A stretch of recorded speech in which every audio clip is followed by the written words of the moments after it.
चलते कोई ऐसा प्रसंग आया जिस प्रसंग में मैंने कहा कि आप लोग श्री राम जी के कितने पिता जानते हैं? तो कहा श्री राम के तो एक ही, माँ भले जानते हैं कि 3 ठो है लेकिन पिता तो एक ही ठो है। मैंने कहा कि इसमें राम भक्त कितने लोग बैठे हुए हैं? तो लगभग लोग हाथ उठा दिया कि हम राम के भक्त हैं। कहे तब तो नहीं है, बतावे तो फायदा है, कहीं कान कपार फूट जाए तो मुश्किल हो जाएगा।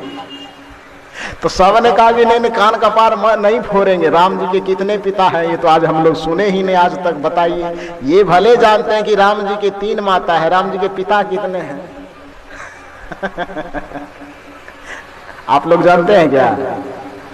बताऊं? आप लोगों को बताऊं?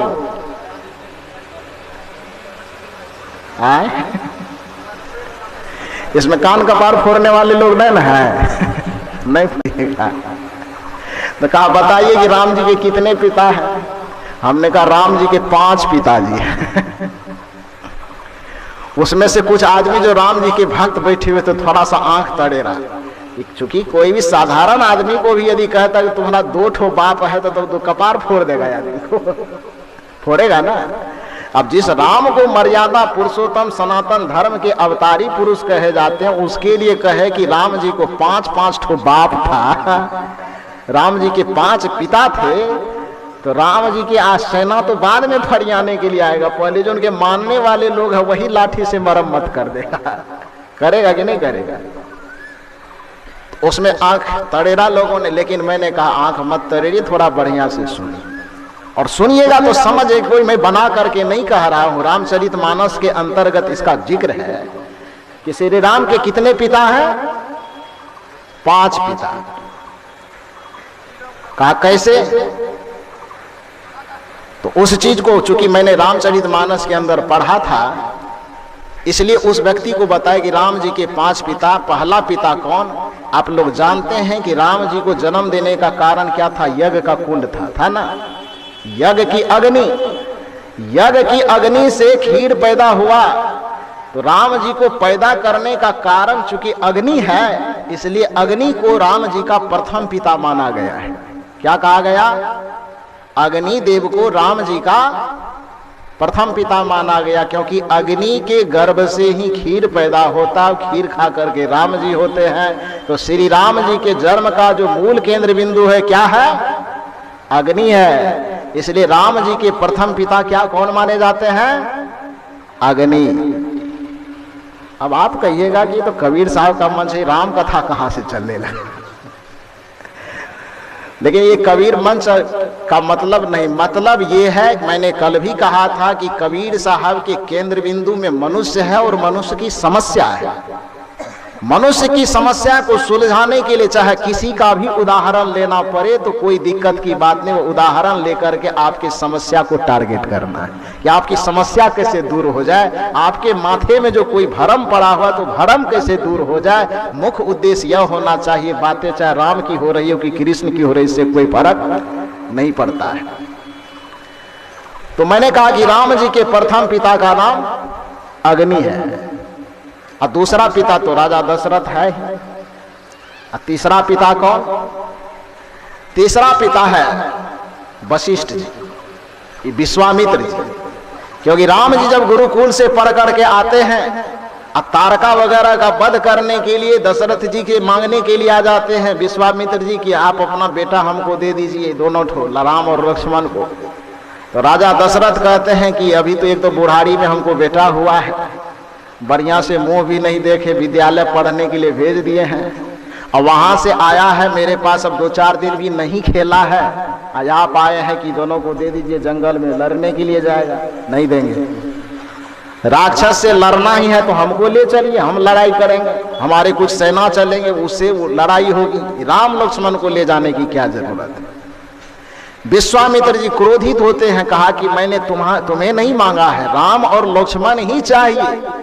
और विश्वामित्र जी जिद पर जब अड़ जाते हैं तो न चाहते हुए भी राजा दशरथ को राम और लक्ष्मण को साथ में भेजना पड़ता है।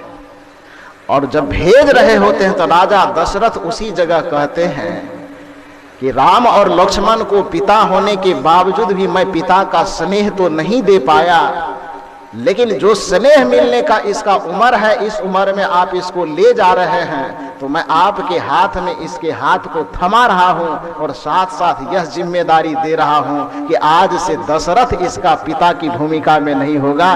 जब तक यह लौट करके मेरे पास नहीं आएगा तब तक इसके पिता की भूमिका आपको निभानी है, आप इसके पिता बन करके रहिएगा। यही कारण है कि जब राम जी का विवाह होता है तो दशरथ जी को पूछने आता है, लड़का के तिलक करना है कि छेका करना है, दशरथ जी को पूछा गया है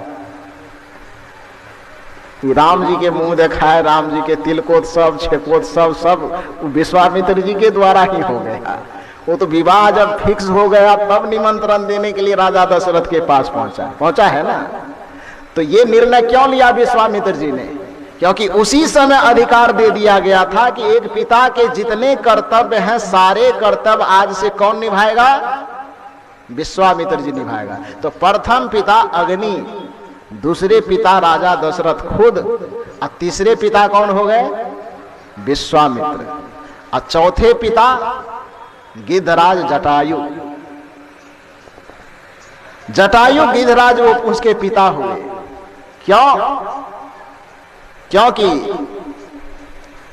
हमारे हिंदू धर्म में, हमारे सनातन धर्म में जो 16 संस्कार होता है, जिसमें अंतिम संस्कार एक अंत्येष्टि संस्कार होता है, मरने के बाद अग्नि का संस्कार, और अग्नि संस्कार करने वाला चिता पर जला करके हमारा अंतिम संस्कार करने वाला भी हमारा पुत्र ही कहलाता है। तो उस हिसाब से जब जटायु मरे तो श्री राम जी को ये सौभाग्य नहीं मिला कि अपने पिता राजा दशरथ को मुखाग्नि दे सके, या गंगा जल पिला सके, या मुंह में तुलसी का पत्ता डाल सके।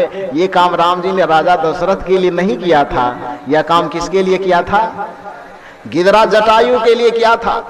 गिद्धराज जटायु जब जंगल में मर गए, सीता से के लिए लड़ते लड़ते राम जी जब पहुंचे तो सीता का पता हल्का फल्का बता करके कि रावण ले गया, इसे ले गया, प्राण छूट जाता है। राम उसके लिए चिता सजाते हैं, चिता सजा करके उस पर लेटाते हैं, और एक पुत्र के कर्तव्य की भांति जो एक पिता के लिए पुत्र का कर्तव्य होता है, वो सारा कर्तव्य जटायु के लिए राम जी निभाते हैं। इसलिए चौथा पिता के रूप में गिद्धराज जटायु को गिना जाता है। इसलिए राम जी के चौथा पिता कौन हुए?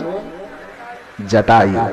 अब पांचवा पिता, पत्नी के पिता को भी अपना ही पिता कहा जाता है। तो इसलिए सीता के जो पिता हैं राजा जनक, वह राजा जनक भी राम जी के पांचवें पिता के रूप में गिने जाते हैं। इसलिए राम जी के यदि पिता कहे जाए तो राम जी के कितने पिता हैं? 5। अब लाठी नहीं उठेगा, ये कहाँ है? बोलिए सदगुरुदेव की। तो श्री राम के कितने पिता हो गए? अब ये मत कहिएगा कि एक आदमी के 2 ठो होता है तो कान कपार फूटने लगता है। श्री राम जी के 5 पिता। तो कहने का ये मतलब है कि बातें यदि तर्कपूर्ण हो